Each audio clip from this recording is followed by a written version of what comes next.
जय श्री सीताराम। आगे के प्रसंग की अद्भुत चौपाइयों में आपको प्रभु की भक्ति अनन्य भाव से प्राप्त होगी। देखिए आगे के प्रसंग में क्या होता है। हनुमान जी क्या करते हैं, तो कपि कर हृदय विचार दीन मुद्रिका डार तब जन अशोक अंगार दीन हर्ष उठ कर गयो। तब हनुमान जी ने हृदय में विचार कर सीता जी के सामने अंगूठी डाल दी, मानो अशोक वृक्ष ने अंगारा दे दिया हो। यह समझकर सीता जी ने हर्षित होकर उठकर उसे हाथ में ले लिया। तब देखी मुद्रिका मनोहर राम नाम अंकित अति सुंदर चकित से तब मुद्री पहचानी हर्ष विषाद हृदय अकुलानी। अर्थात तब उन्होंने राम नाम से अंकित अत्यंत सुंदर एवं मनोहर अंगूठी देखी। अंगूठी को पहचान कर सीता जी आश्चर्यचकित होकर उसे देखने लगीं और हर्ष तथा विषाद से हृदय में अकुला उठी।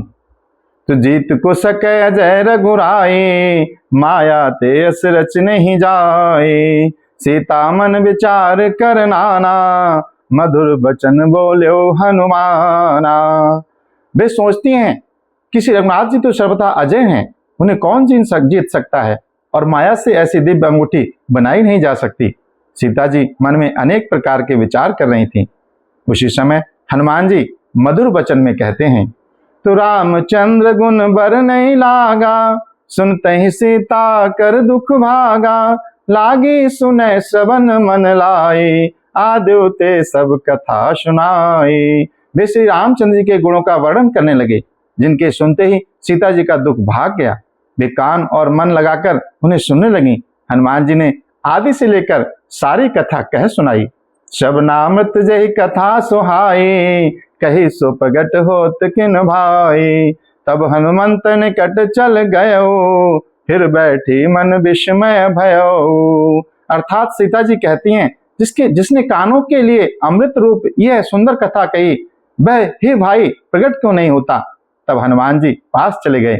उन्हें देखकर सीता जी फिर कर बैठ गईं। उनके मन में आश्चर्य होता है, रामदूत मैं मातु जान की शत शपथ करुणा निधान की यह मुद्रिका मातु मैं आनी दीन राम तुम कहो सहदानी। हनुमान जी कहते हैं, हे माता जानकी मैं श्री रामचंद्र जी का दूत हूँ, करुणा निधान की सच्ची शपथ करता हूँ। हे मात यह अंगूठी मैं ही लाया हूँ। श्री रामचंद्र जी ने मुझे आपके लिए यह शैदानी निशानी के रूप में प्रदान की है।